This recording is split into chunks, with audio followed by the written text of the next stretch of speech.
Hi, this is Glen Moore, owner at Bear Fox Marketing, and today I'm with Beat of Business Growth Architect, and we're talking about many of the mistakes that small and mid-sized businesses make when it comes to their marketing. So often we have situations where owners are spending money and they don't know exactly where that money's going and they're frustrated. Today's episode, we're going to talk a little bit about what are some lessons that we've learned and what these small businesses are doing so that every dollar that they invest can help them to grow and scale their business. So if you're interested in learning more about that, go listen to the episode. And hello, fabulous person. Beate Gillette here. I am the host of the Business Growth Architect Show, and I want to welcome you to today's episode where we discuss how to navigate strategy and spirituality to achieve time and financial freedom. Truly successful people have learned how to master both: a clear intention and a strategy to execute that in a spiritual practice that will help them to stay in alignment and on purpose. Please enjoy the show and listen to what our guest today has to say about this very topic. Welcome back, everybody. This is Beate Gillette, your host for the Business Growth Architect Show. Today, we're talking to Glen Moore from Bear Fox Marketing. And today, we're going to talk about a subject that you love to hate and you hate to love, which is marketing. What works in marketing? What channels work in marketing? What do you need to know about marketing? And what is definitely not something you should be wasting your time on? And Glen, I'm excited that you're here on the show.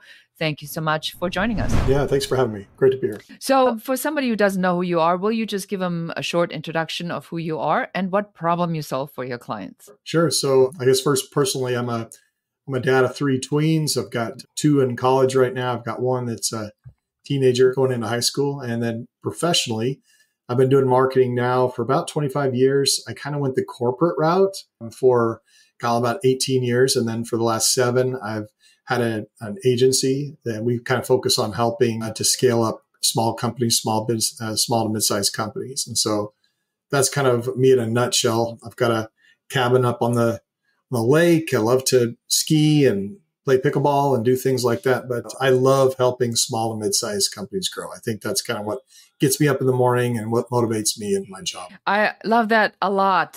Be outside, get it done. So when we talk about marketing, let's just sort of dive right into this nitty gritty here. Why is marketing so difficult to crack for most everybody? Yeah, great question. Well, I think there's so many voices out there. There's so many opinions on what works, what doesn't work. If you're on social media, you get absolutely bombarded with all kinds of messages saying, you've got to do this, you've got to do that. And it's very difficult. I think a lot of, especially small to mid-sized companies that I talk to, they're burned out. They've heard so many different promises. They hear, you've got to do this, you've got to do that. And then they try it and they waste all kinds of money. And they're like, why didn't that work? And so hopefully today I can kind of help shed some light on what's working for other small and mid-sized business owners. And I think there's good solutions out there. You just kind of have to be smart. You have to, what do they say, buyer beware. You have to make sure that you're smart thinking about it. And you say, is this really right for my business? How do I know what's right for my business? I think you hit on something that's so important where you said there's so much information out there. Because if I go to some of the people that are the most notable people in the marketing world, I see them flooding the market with just all kinds of content. Does that work for a regular, normal small business? Yeah. Well, you're seeing a lot of that lately. It does work, but what's going on right now is the universe is getting flooded with content. A lot of that is due to AI with the emergence of ChatGPT. And now people can come out and I can create thousands of words of content in under 3 minutes very quickly and just flood my website with content. Or it's very easy if I have a video camera and I can sit down and I can come up with content and I can put up on my website. And that's a good thing. I don't want to say that that's not a good thing, but it also makes the ease at which it is to put content out there, it's easier than it has ever been. And so what's going on right now is there's things that we have to do in response to that. There's things that Google and other platforms are already doing about that to try to figure out, okay, is this really trusted content? And so that, to me, that's the big theme there is content is important, but trust and authority are more important than ever.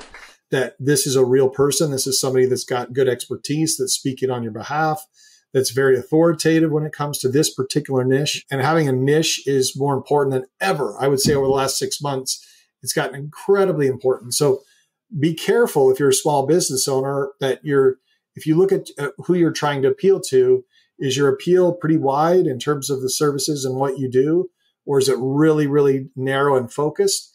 If it's narrow and focused, you're going to have a much greater probability of having success in your marketing tactics that you employ. Yeah, you said something sort of really important that made me come up with the question, what's the purpose of marketing anyway? Is it to build authority? Is it to get clients? What is the purpose of marketing? To me, marketing is not about trying to manipulate somebody to do something that they shouldn't do or that you want them to do, or to manipulate them in some way, right? It's to understand what their particular needs and wants and pain points are, and then make sure that your product, if you have a product, you can appeal and satisfy those particular needs and wants in a way that's more compelling and unique than somebody else. And so the best marketers, they really understand the pain points and the problems that their customers have. And then, like, I'll give you an example. I used to work for a company, and it was a company, we were looking at fish oil products, and fish oil has all these heart health benefits and things like that for a number of different things. Well, but you could go to Costco, you go to Sam's Club, and you could get 300 pills of fish oil for like $6, $7. Everybody was just competing on price. And then what we did is we met with some consumers, and we want to understand what their pain points were. And so they said, oh, I love fish oil, but I hate taking the big, huge pills. And by 10 in the morning, I'm like burping up all this gross fish oil. Yeah. Nothing like that at 7 in the morning. Mm-hmm. Exactly. And so now we're getting somewhere. We're getting into these pain points. And then we went back to our team and say, what's out there that can satisfy these particular pain points or problems? We found a product. It was small, easy to swallow. It didn't smell. It did all this great stuff. And so that's what we built our marketing on. So to me, that's smart marketing. That, by the way, that product was incredibly successful because the best products really understand the consumer or the customer and what they're looking for, and then deliver that in a really powerful way. So yes, I like this a lot.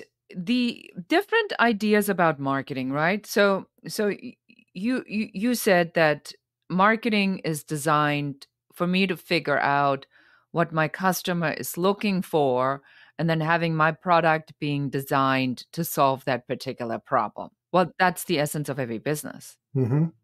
That is the purpose statement. That's the vision, the mission. That's everything in a nutshell. Why do people miss this part so much? Is it that somebody once described it to me as a phantom avatar, where they invented somebody that has the problem that they think that they're having, but that person doesn't really exist? So they try desperately to sell to a phantom avatar. I thought that was a great way to put it. But where do businesses get this wrong? Is it the ego of the owner? Is it that it's always been done that way? Really, to me, that's where it comes down. But based on my experience of doing this for as long as I have, and I've talked with thousands and thousands of different small business owners. I think the number one obstacle for them is their own ego, getting in the way and thinking that I understand. I know this industry. I've been doing this for 20 years. I understand my customer better than anybody, even better than they do. And I think that's a really dangerous place to be, because you're not opening your ears. You're not listening to a problem, and you can't really innovate if you're not open-minded to what the customer might be struggling with right now. The most humble, successful leaders are those that can kind of listen and say, I mean, the most important question, like if you have zero market research budget, the number one question you can ask when you're talking to your customers is, why did you choose us? Right. And then let them share. And then all of a sudden you understand who your love group is. Why are these people choosing my company? What is it about us that makes us so special? Well, there you go. Now you can start building something on that. And maybe now I know what the core of people, what they love about us. Now maybe I can look at these swing people out here, these people that haven't really chosen us yet. How can I bring I'm going to bring these swing people in through the eyes of the people that love me. So why did they choose? What were some of the pain points they had? And what can we do to bring these swing group into the love group? Powerful stuff on the marketing. So let's talk about what works and what doesn't work right now. What I liked about what you just said is, and I want to make sure we point this out for the Beehive, is even though you think you got something figured out today, that doesn't mean that it's working tomorrow because of algorithm changes, consumer behavior change. Just think about what happened throughout the pandemic on how suddenly everybody that was in business clothing was out of business because nobody bought any more suits or ties. And then people thought that the leisure wear would be around forever and ever. But people then did go back and try to find business clothes and couldn't find any because then people had stopped manufacturing them. And then there's a whole other subset of whatever yoga pants that are it's either that or a suit. There seems to be no leisure wear in between. So behavior changes as the external circumstances change. So now looking at this, is there something where you say specifically don't do that anymore because it's not working? In my personal opinion, I'm just going to lead with this, right? So everybody knows my displeasure with Facebook because it deplatformed me and I lost everything. And then I'm like, well, I guess it's a sign I have to do without. I find that Facebook before that even was a bottomless pit of just money going down the drain with very little and almost no measurable results. Yeah. So tell Yeah, me for what sure. works, what doesn't. No, and you're not alone. I think 24 months ago, Facebook made some incredibly huge changes with their algorithm and also with their ability to retarget folks inside of their platform, Meta platform. And so it's significantly different. I can't tell you how many companies I've talked to that have had exactly the same kind of response that you just said is Facebook is horrible, it's dead. I think the game has kind of changed. And I know this podcast isn't about Facebook. We could talk all for an hour about that, but there are some, what I would suggest is I've got my own personal bias and my opinion. What I would like to do, and I would encourage your viewers to do the same thing, is go to Google and look up what marketing channels have the highest ROI or return on investment.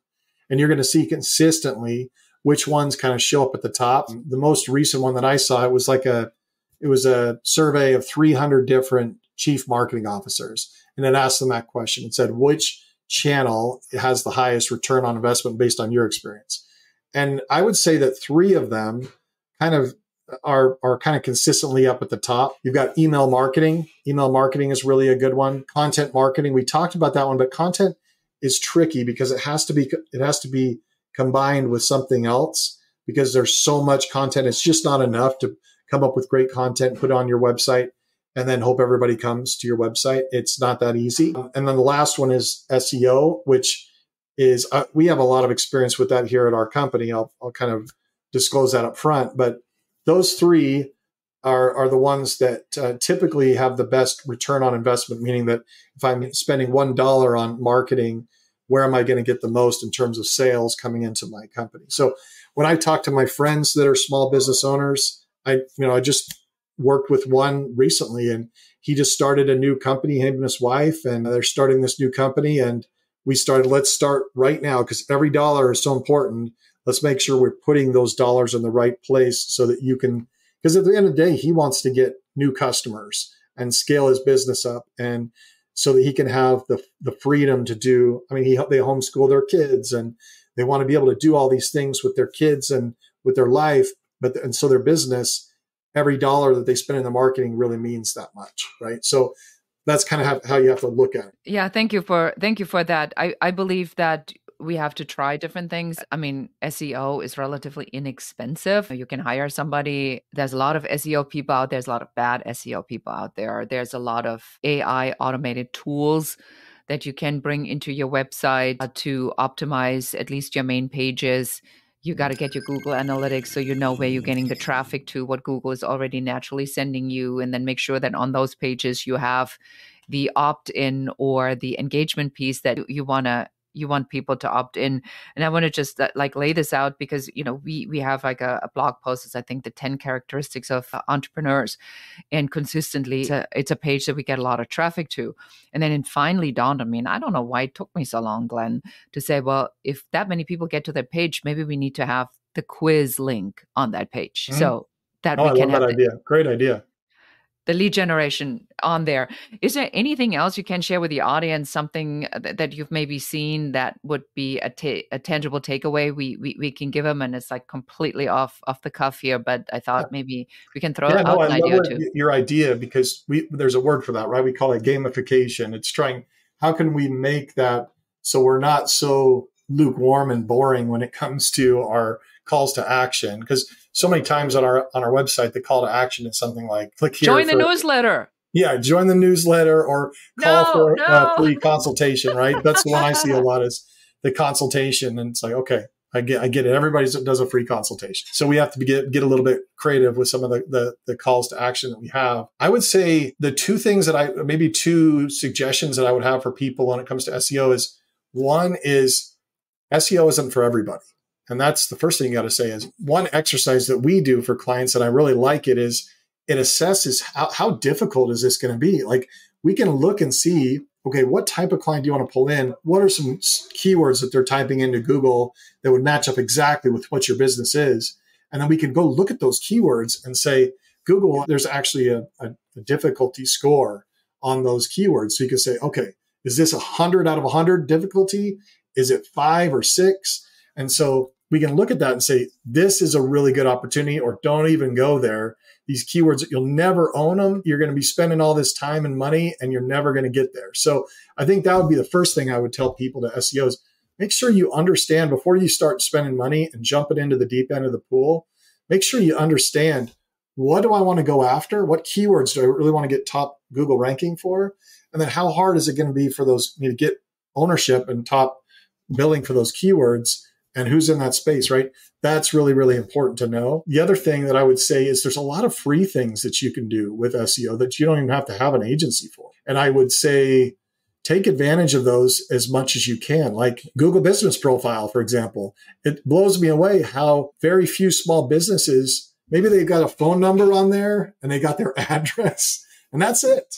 That's all they've got with Google My Business Profile. And it doesn't take you but an hour get in there and fill that out. And then let's say you come up with a blog or something you're putting up on your website, put it up on that Google Business Profile page.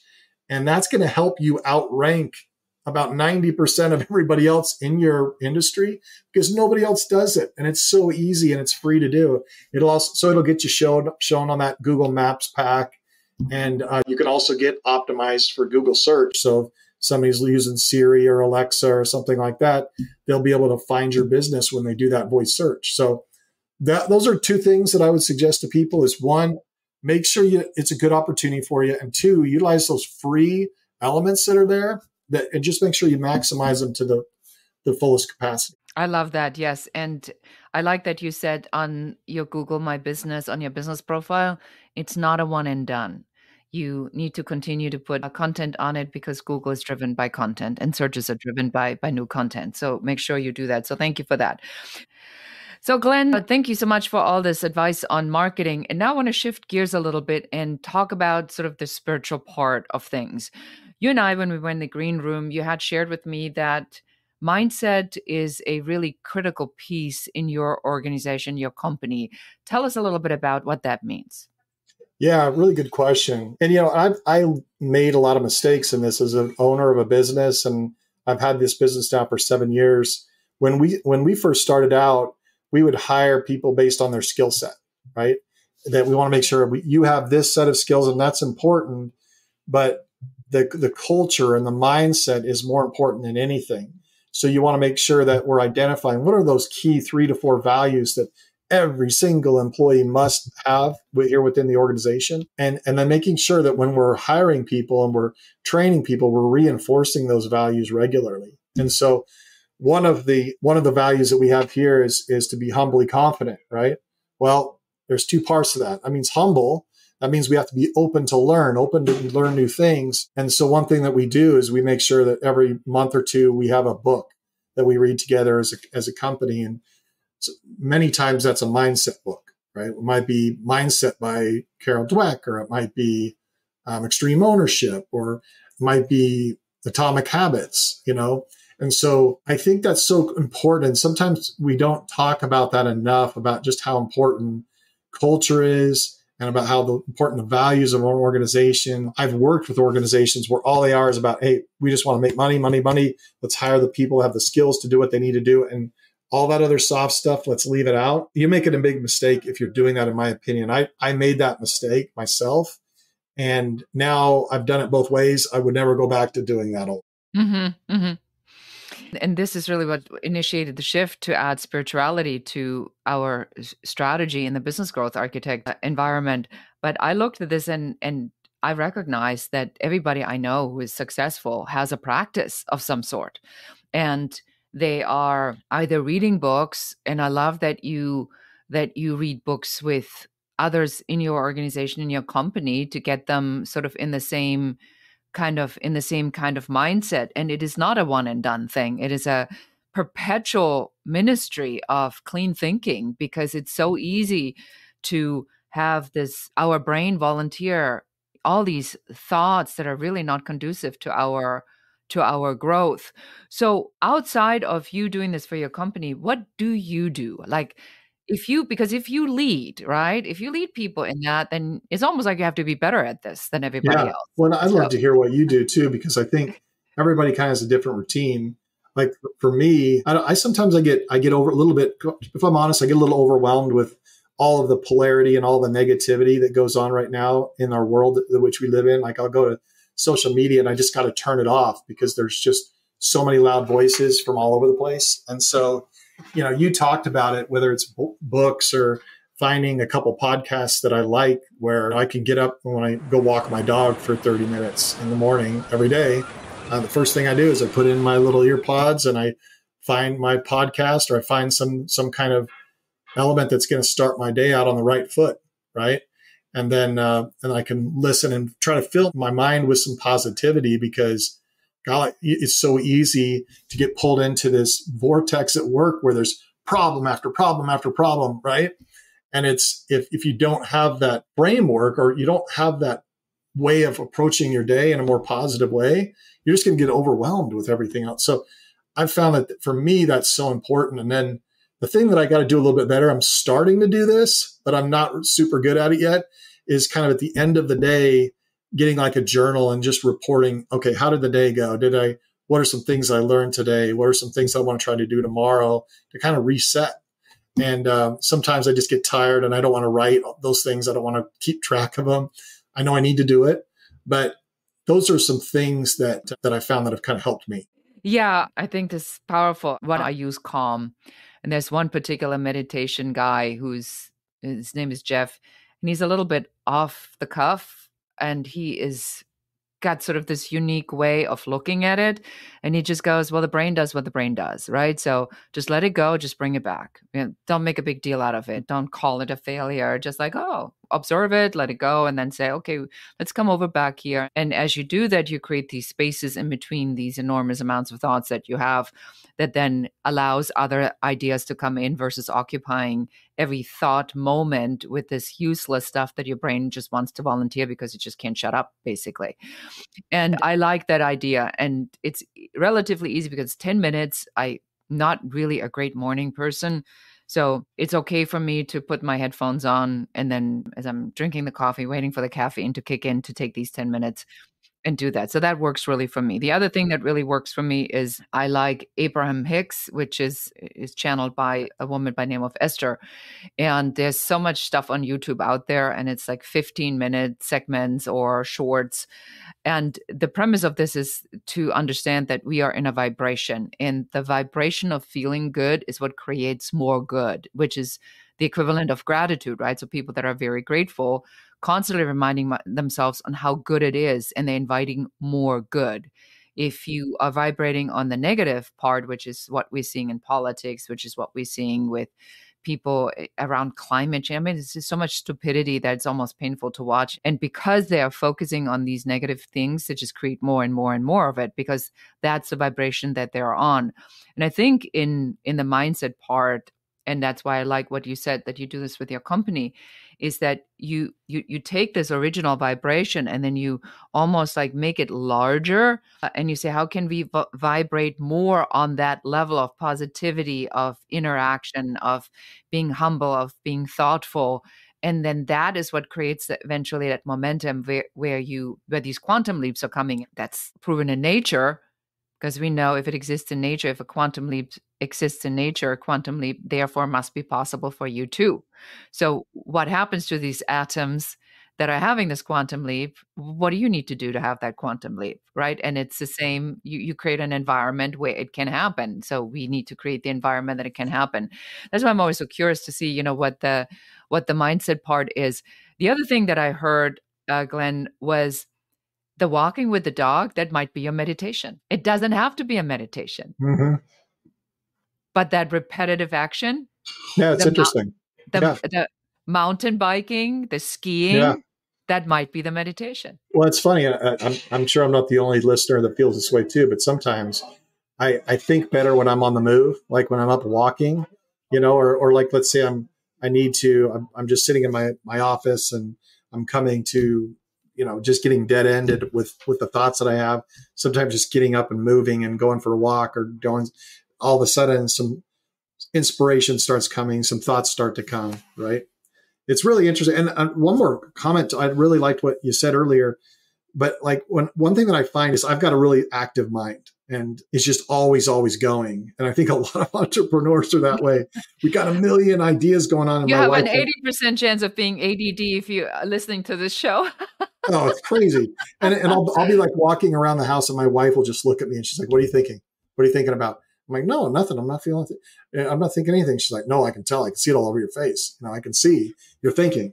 And so when you have a super active brain, sometimes you've got to figure out how to shut that down. And whether that's meditation or, one thing I found about writing it down is if I don't write it down, then my dreams are going to be consumed with this stuff. And at night, I wake up at 2-3 o'clock in the morning because I've been thinking about something at work or something I need to do here with this employee or whatever.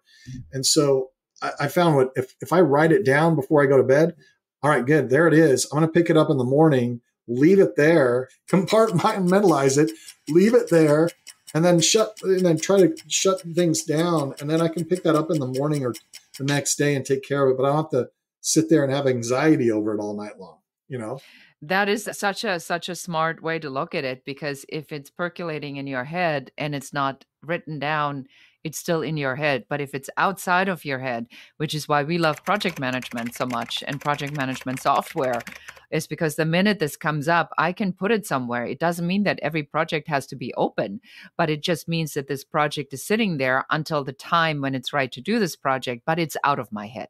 I love it. Yeah. Project management software is like a godsend. Like it's wonderful. What are you using while we're at it? Well, we use Asana. Oh my God. Asana. You're an Asana man. Hail to the Asana I assume gods. We use Asana as well. Yeah. It's such a game changer. Yeah. I mean, if you're listening to the show and you have never heard about Asana, you definitely check it out. There's other things, Basecamp, Trello. People love Monday. It's all based on the same kind of underlying data management. But yeah, we love Asana. We couldn't operate without this. All right. We are at the end of the show, Glenn. I know it always goes so fast. So for somebody who now wants to know how they can work with you or learn more about you, tell us where and how can they find you? Sure. So probably the best, easiest way to go is just go to Bear Fox Marketing, like the two animals, Bear Fox Marketing, and check us out. Okay, excellent. Thank you so much. I really appreciate you being on the show. Yeah, good to be here. All right, and that's it for us for today. So remember, in marketing, you need to try different things. Start with the free stuff first. Get your head around SEO. Make sure you got your Google profile set up. And then if you want to spend money, do so carefully and slowly and deliberately. And that's it for us for today. Thank you so much for listening to or watching this show. Until next time, and goodbye. So appreciate you being here. Thank you so much for listening to the entire episode. Please subscribe to the podcast, give us a 5-star review, a comment, and share this episode with one more person so that you can help us help more people. Thank you again. Until next time. Goodbye.